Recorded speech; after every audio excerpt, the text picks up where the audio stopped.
Masa penjajahan bangsa Eropa di Indonesia. Penjelajahan samudera yang dilakukan pada abad ke-15 menjadi salah satu alasan mengapa bangsa Eropa mendatangi negeri-negeri timur yang melimpah kekayaan alamnya, termasuk Indonesia. Hal ini terjadi untuk mewujudkan tujuan utama dari penjelajahan samudera, yaitu yang pertama mencapai kejayaan atau glory, yang kedua memiliki kekayaan atau gold, kemudian menyebarkan agama, gospel, dan mencari rempah-rempah. Penjajahan Portugis. Portugis datang ke Malaka tahun 1511. Tahun 1512, Portugis datang ke Maluku. Mulanya, Portugis datang untuk berdagang pala dan cengkih, sehingga disambut baik oleh kerajaan Ternate. Tahun 1522, Portugis membantu kerajaan Ternate mendirikan benteng untuk menghindari serangan dari kerajaan Tidore yang dibantu oleh Spanyol. Spanyol dan Portugis bersaing untuk menguasai perdagangan rempah-rempah di Maluku.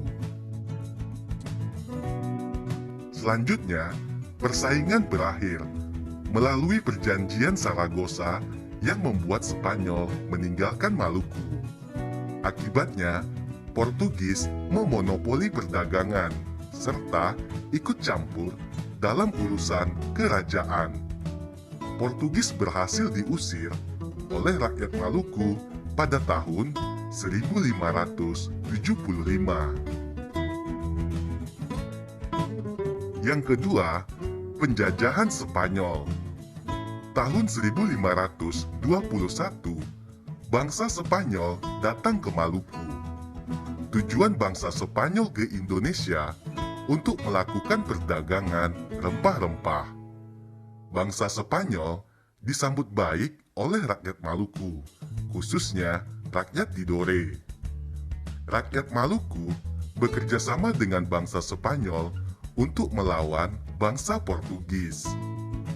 Tahun 1534, dibuatlah perjanjian Saragossa antara bangsa Spanyol dan Portugis. Perjanjian tersebut berisi bahwa bangsa Spanyol mendapatkan wilayah Filipina, sedangkan Portugis tetap berada di Indonesia. Yang ketiga, penjajahan Belanda.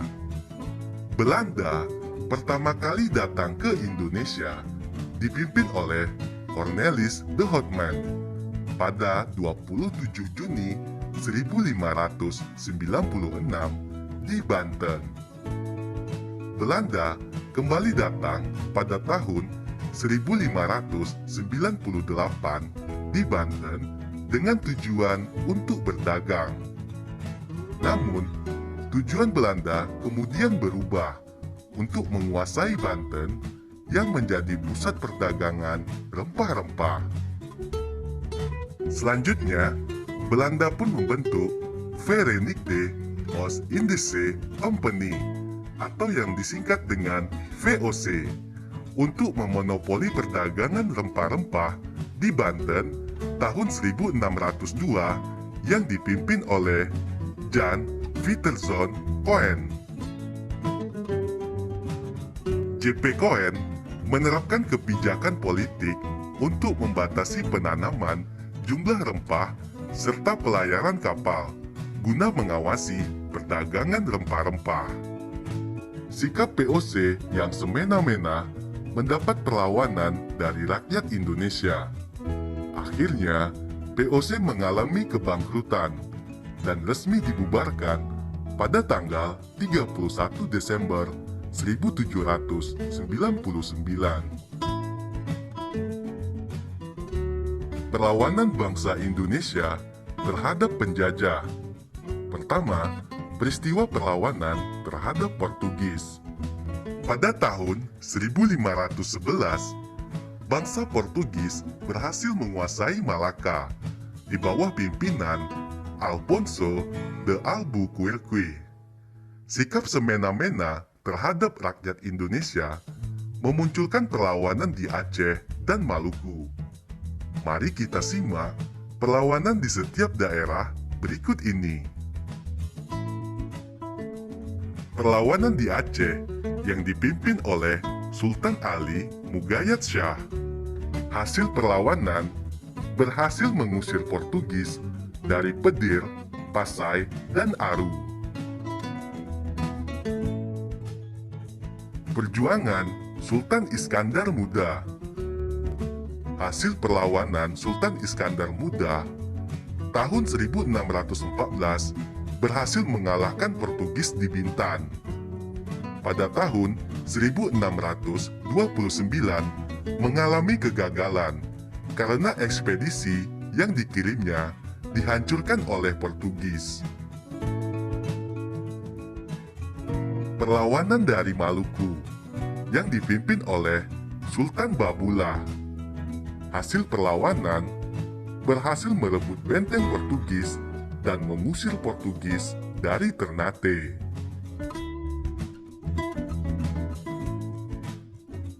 Sultan Hairun dari Maluku. Hasil perlawanan mengalami kegagalan. Hal itu disebabkan karena Sultan Hairun ditangkap dan dibunuh oleh Portugis yang berpura-pura mengadakan perundingan.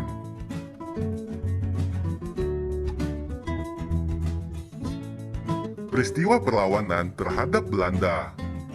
Perlawanan terhadap Belanda di daerah Aceh yang dipimpin oleh Tengku Umar. Hasil perlawanannya mengalami kegagalan karena ada pengkhianat yang memberitahukan persembunyiannya kepada Belanda.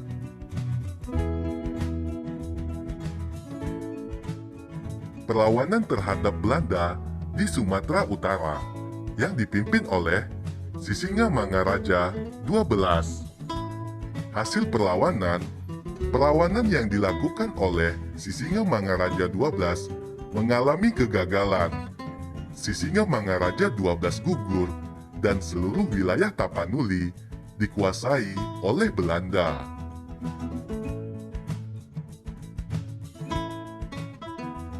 Perlawanan terhadap Belanda di Sumatera Barat yang dipimpin oleh Tuanku Imam Bonjol. Hasil perlawanan Tuanku Imam Bonjol mengalami kegagalan. Benteng Bonjol jatuh ke tangan Belanda dan Tuanku Imam Bonjol berhasil ditangkap dan ditahan.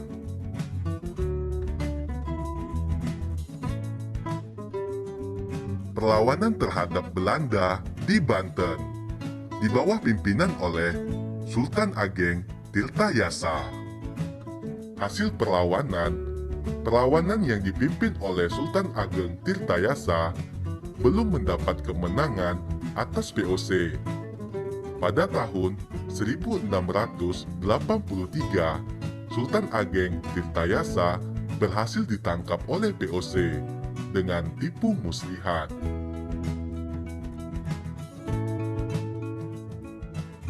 Perlawanan terhadap Belanda di Yogyakarta di bawah pimpinan Pangeran Diponegoro. Hasil perlawanan Pangeran Diponegoro. Perlawanan Pangeran Diponegoro mengalami kegagalan. Pangeran Diponegoro berhasil ditangkap Belanda. Perlawanan terhadap Belanda di Bali di bawah pimpinan Ki Gusti Ketut Jelantik. Alasan perlawanan, Belanda mengeluarkan perintah yang berisi Raja Buleleng harus mengakui kekuasaan Belanda. Bentuk-bentuk perlawanan memimpin rakyat Bali mengadakan perlawanan habis-habisan terhadap Belanda. Perlawanan tersebut disebut Perang Puputan. Hasil perlawanannya masih mengalami kegagalan.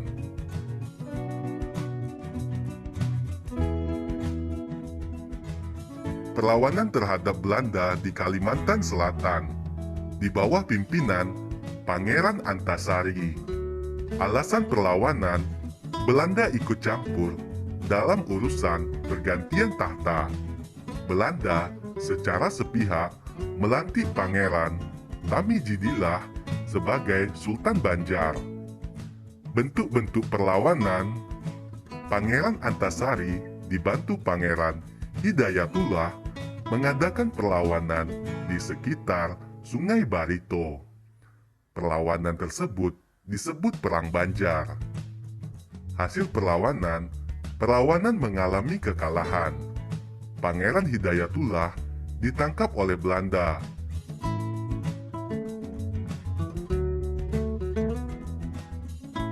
Perlawanan terhadap Belanda di Sulawesi Selatan di bawah pimpinan Sultan Hasanuddin. Perlawanan Sultan Hasanuddin mengalami kegagalan karena pengkhianatan Arung Palaka dari Bone. Sultan Hasanuddin harus menandatangani Perjanjian Bongaya tahun 1667 yang sangat merugikan rakyat Gorontalo Makassar. Perlawanan terhadap Belanda di Maluku di bawah pimpinan Thomas Matulesi atau Patimura. Thomas Matulesi atau Patimura berhasil merebut benteng Dorstede pada tanggal 16 Mei 1817. Kemudian, Patimura juga berhasil memukul mundur pasukan kolonial Belanda.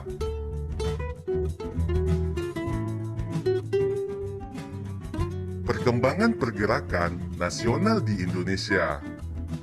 Masa penjajahan di Indonesia telah membuat rakyat Indonesia berada pada kondisi yang sangat memprihatinkan.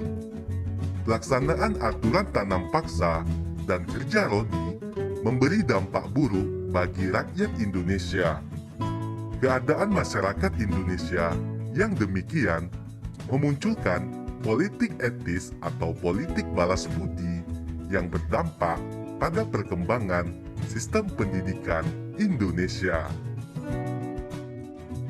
Berkembangnya pendidikan pada abad ke-19 melahirkan golongan terpelajar yang berperan besar dalam upaya pergerakan nasional dan munculnya nasionalisme bangsa Indonesia. Perjuangan golongan pelajar melawan penjajah dilakukan dengan mulai membentuk beberapa organisasi berskala nasional. Organisasi-organisasi nasional ini memiliki cita-cita yang sama, yaitu menumbuhkan semangat persatuan dan kesatuan bangsa untuk mencapai kemerdekaan Indonesia dari penjajah. Secara umum, munculnya kebangkitan pergerakan nasional di Indonesia dipengaruhi oleh beberapa faktor, seperti faktor internal, yaitu penderitaan rakyat akibat penjajah, lahirnya golongan-golongan terpelajar dan cendekiawan, sejarah kejayaan hidup kerajaan-kerajaan Indonesia di masa lalu. Kemudian pengaruh faktor eksternal, kemenangan Jepang atas Rusia dalam perang tahun 1905, masuknya paham baru seperti nasionalisme dan demokrasi, kebangkitan nasional negara-negara tetangga seperti India dan Filipina. Secara umum, masa pergerakan nasional Indonesia dapat dibedakan menurut sifatnya, yaitu masa kebangkitan nasional periode 1900-an. Karakteristik organisasi, babak baru perjuangan bangsa Indonesia melalui organisasi di bidang pendidikan, politik, ekonomi, maupun sosial budaya. Contoh organisasi Budi Utomo, Sarekat Islam, Indische Partij, dan Muhammadiyah. Kemudian, masa radikal itu terjadi pada periode 1920 sampai 1927. Karakteristik organisasi: pergerakan politik menggunakan taktik non-kooperatif yang keras terhadap penjajah. Mendorong semangat kebangsaan dan persatuan melalui rapat-rapat umum, surat kabar, dan lembaga pendidikan. Contoh organisasi: Perhimpunan Indonesia, Partai Komunis Indonesia, dan Partai Nasional Indonesia. Selanjutnya, masa moderat pada periode 1930-an. Pergerakan politik menggunakan taktik kooperatif dengan penjajah, memperjuangkan kepentingan rakyat dengan mengirim wakil-wakilnya dalam Dewan Perwakilan Rakyat. Contoh organisasi: Parindra dan Gerindo.